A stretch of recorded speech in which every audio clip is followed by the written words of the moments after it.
Barber was a guy that seemed to me to have all of the benefits that would guarantee his success, and he was too stupid to live on any of it. The Chopper, Josh Tobin, everybody know who that is, man. Come on, man, stop doing that, Floyd, man. And pay Gervonta Davis his $34 million, man.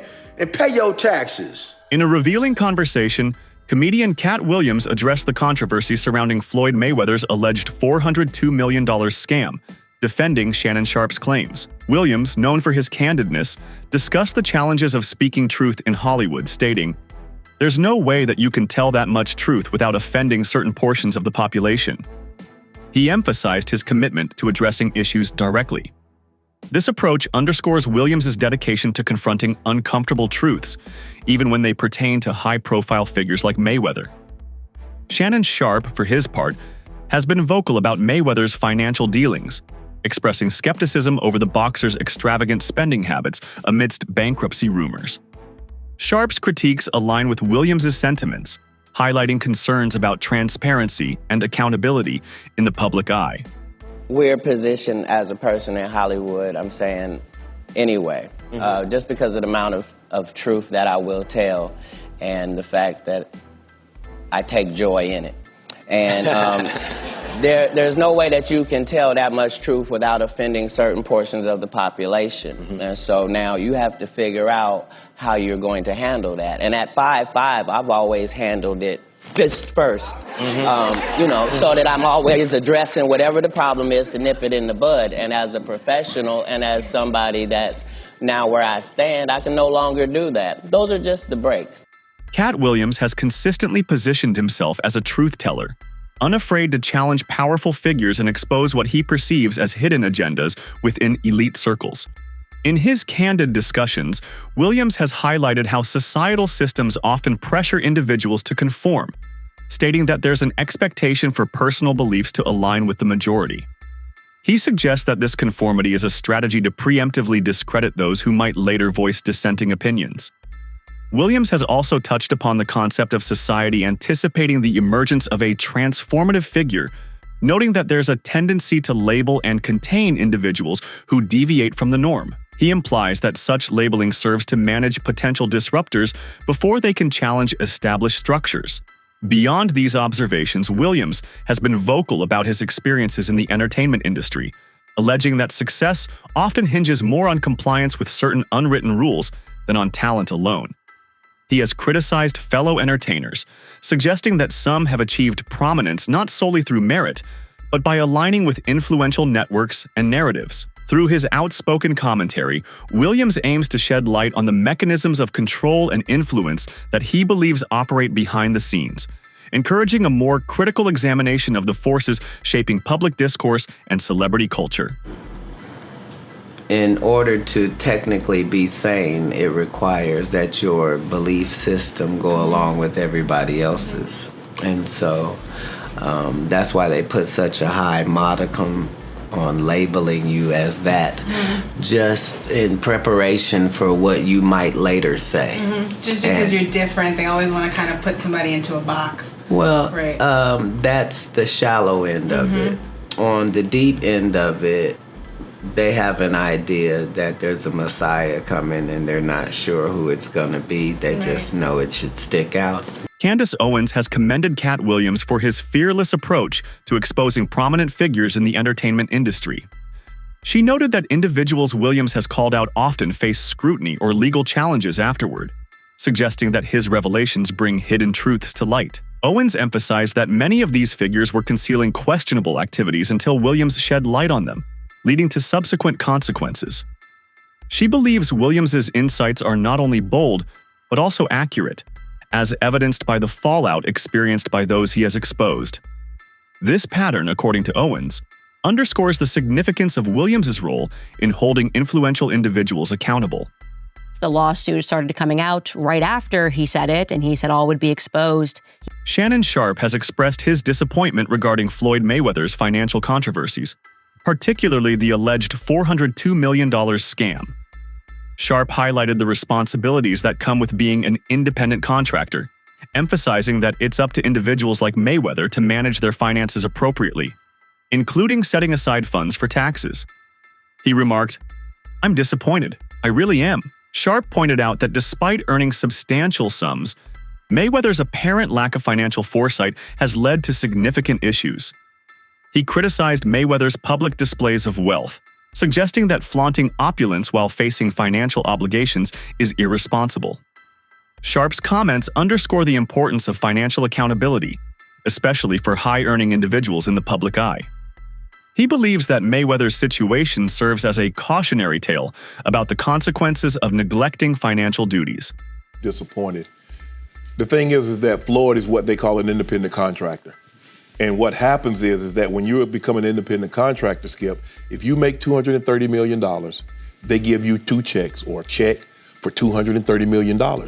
It is up to you to take out the deduction and make sure state, federal, and whatever else needs to be deducted is paid to the Internal Revenue Service. Shannon Sharpe expressed his disappointment with Floyd Mayweather, criticizing his flaunting of wealth while failing to address his financial obligations. He pointed out that Mayweather had gone through similar issues before, notably with the IRS, yet continues to show off his lavish lifestyle, boasting of piles of cash, luxury cars, and private jets on social media. Sharpe emphasized that it was frustrating to see Mayweather's disregard for paying off debts, despite having the means to do so. While acknowledging the temptation of a massive payday, Sharpe felt it was hypocritical for Mayweather to prioritize his image over his responsibilities. Out of retirement in 55 to settle a debt with the IRS.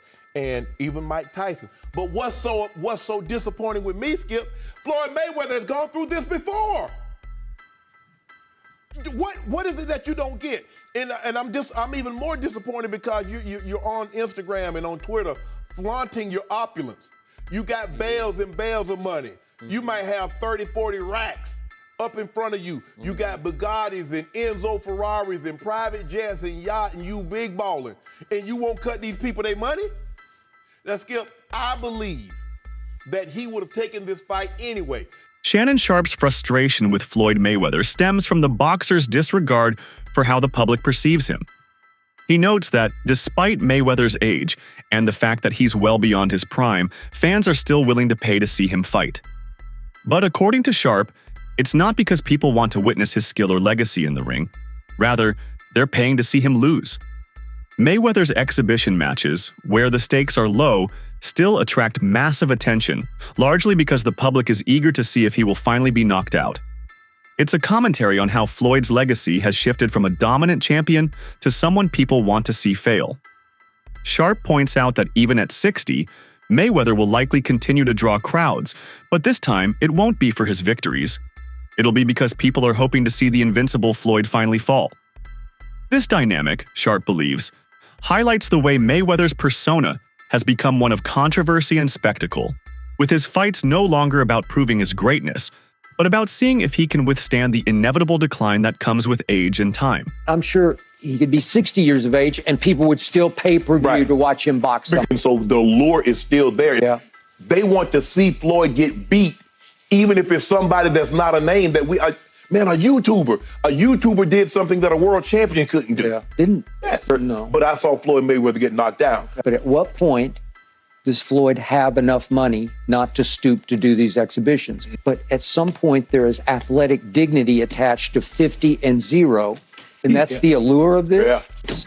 It's the equivalent of, okay? And the people that they're putting him in there with can't put him in harm's way. So he doesn't see, like, you know, I just, like you said, I watched this ruckus on Twitter. I was like, what? Like, oh my goodness. Okay. It definitely was like WWE. Joe Rogan and others have raised concerns about Floyd Mayweather's financial habits, with some questioning whether his actions suggest a deeper issue with his financial stability and legacy. Rogan, during a podcast, discussed how Mayweather's lavish spending habits seem to reflect a need for money that outweighs his focus on legacy. The sheer amount of luxury possessions he owns, multiple mansions, countless sports cars, and a $53 million jet, indicates a lifestyle that is unsustainable. Not only has Mayweather displayed this excessive spending, but he has also been known to distribute extravagant gifts to others, including expensive cars and lavish apartments. I have met someone who is directly within the Floyd Mayweather circle. And I can tell you with 100% certainty, he spins like an absolute madman. And I'm not just talking about a mansion and some sports cars. I mean multiple mansions, multiple cars, and not even just different cars, because he does have a bunch of different sports cars, but he has some cars that are exactly the same car, exactly the same color, but he has like multiple of them. And not only that, but for a while, I'm pretty sure he cut these people off now. There was a lot of people he would just give free cars to, give money to, and have them in like all types of crazy apartments and stuff like that as well. Oh, and you can't forget about the $53 million jet.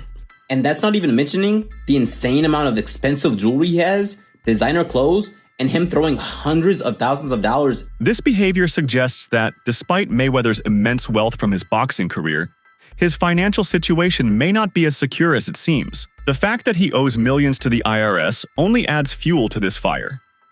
According to reports, he faced a $29 million debt with the IRS, and while it's possible he's paid some of it off, the sheer scale of his debts and spending habits point to a lack of long-term financial planning. Rogan's comments reflect the growing perception that Mayweather's current pursuits, like exhibition fights, are driven more by the need for money than any passion for boxing or desire to add to his legacy. This shift from being a dominant champion to someone who is chasing paydays highlights how Mayweather's focus has moved away from building a lasting legacy to managing his financial obligations. This transformation is disappointing to many fans who had once admired him for his skill and success in the ring.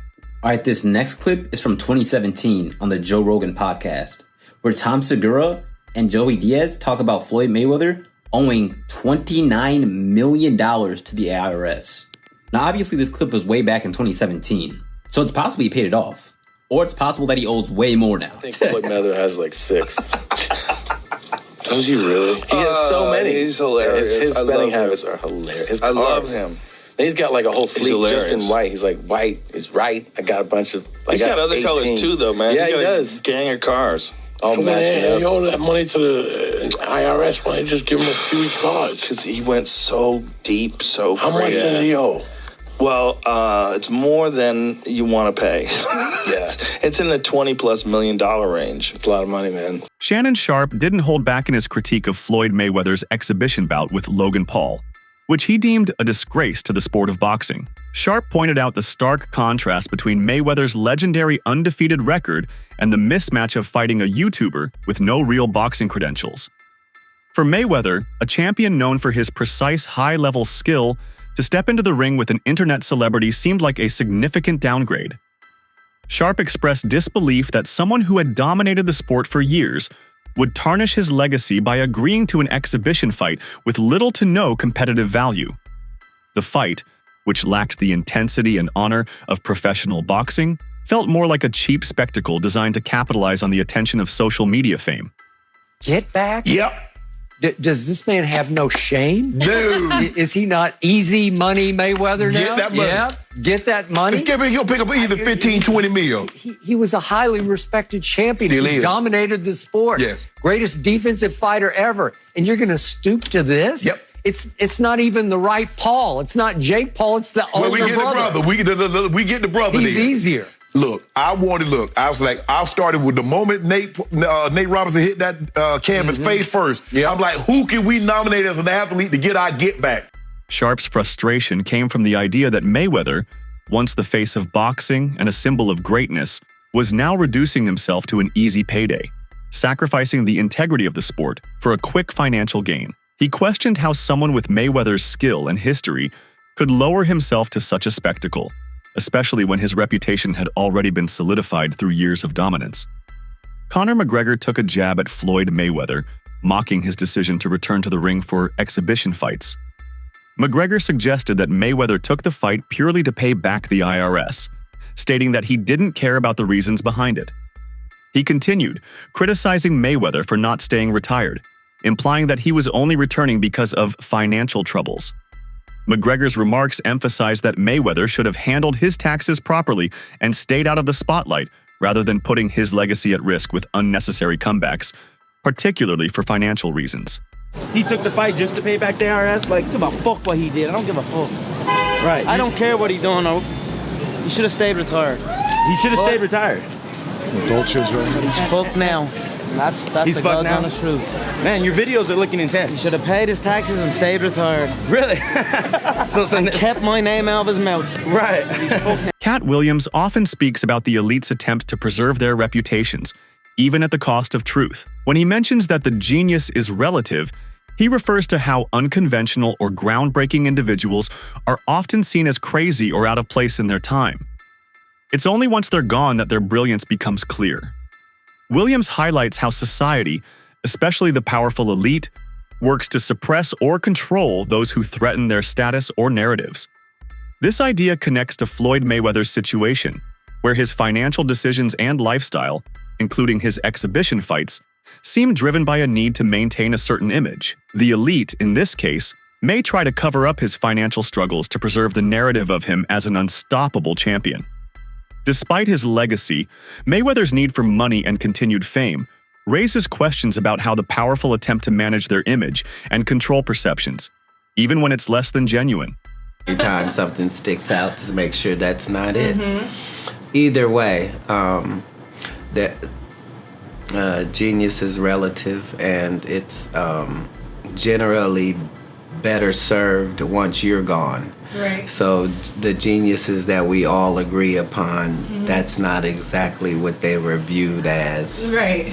At the time. There's no way for the guy outside with a kite with keys on it trying to get struck intentionally by lightning. Yeah. There's no way for him not to be crazy in the current Just because he's different. frame of reference. Absolutely, yeah. We have to see this guy be right enough times that we go, wait a minute, he He's a can't be genius. crazy Yeah. and right. Yep.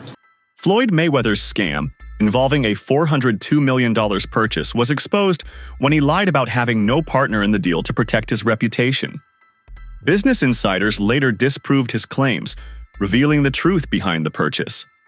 This scandal not only damaged his image but also raised serious credibility concerns. Floyd Mayweather faced criticism for his extravagant display of wealth, including money, cars, clothes, and women, which reminded many of a common narrative in boxing. Critics argue that Mayweather's flaunting of his fortune, along with his belief in his financial immortality, mirrors the typical downfall of many boxers. They start off with lavish lifestyles, investments, and businesses, only to eventually face financial ruin. This criticism raises concerns that Mayweather's focus on showing off his wealth might lead to him following the same path as others in the sport, who often end up broke despite their early success. Motion of nostalgia, you know what I mean? Because seeing Floyd Mayweather with all this money and cars and clothes and hoes and yada, yada, yada, it just kind of reminded me. There was a small segment in that episode that stated that a lot of fighters believe in their immortality. You know what I mean? We've seen this before. So the question I ask, we have seen this movie before. Boxers traditionally going broke. You know, they start off well, so flamboyant with all this money and all these cars, and they have businesses they invest in. There's something special, you know, at least in their minds they are. And then after either retirement or near retirement or after the fight game has left them, traditionally boxers go broke, ladies and gentlemen. Floyd Mayweather, known for earning up to $30 million per fight, is now reportedly $23 million in debt, including a $17 million debt to the IRS. Despite having made between $300 million and $400 million throughout his career, his financial situation raises questions. Many top fighters, like Mayweather, earned respectable money for their achievements in the ring and invested in businesses. However, even with his lucrative contracts, like the historic deal with Showtime and CBS worth over $250 million, Floyd's debt highlights the complexities of maintaining wealth. His situation serves as a reminder that financial discipline is key, even for the most successful athletes, as they can face significant challenges despite substantial earnings. Floyd Mayweather's lavish lifestyle, marked by flaunting expensive jewelry, watches, and even private jets, has been a source of frustration for many. While he continues to showcase his wealth, reports suggest he's been neglecting to pay his debts, including unpaid taxes and financial obligations to those he owes. This reckless approach to his finances, focused more on flexing luxury than addressing his responsibilities, could ultimately lead to legal issues or further financial strain. If he continues down this path, it might tarnish his legacy and invite serious consequences, affecting his reputation and future earnings. I mean, dang, Floyd Money Mayweather. Man, wow, y'all around here getting Rolexes, not paying for them. Man, y'all got stacks of money, owing jewelers money. Man, how y'all around here, man, getting millions of dollars in all this jewelry and leaving $286,000, man, for them to pay for? Then the cold part is, man, y'all took the jeweler's phone so he couldn't film the transaction, but he had an extra phone and he taped it. Man, come on, man. Man, y'all giving, man, us a bad name, man. Y'all be out here doing all this flexing, all this jewelry, all these watches, all these cars from the same crooked dealer out here in Las Vegas. The Chopper, Josh Tobin, everybody know who that is, man. Come on, man, stop doing that, Floyd, man. And pay Gervonta Davis his $34 million, man. And pay your taxes. That's it for today's video. Stay tuned until next time.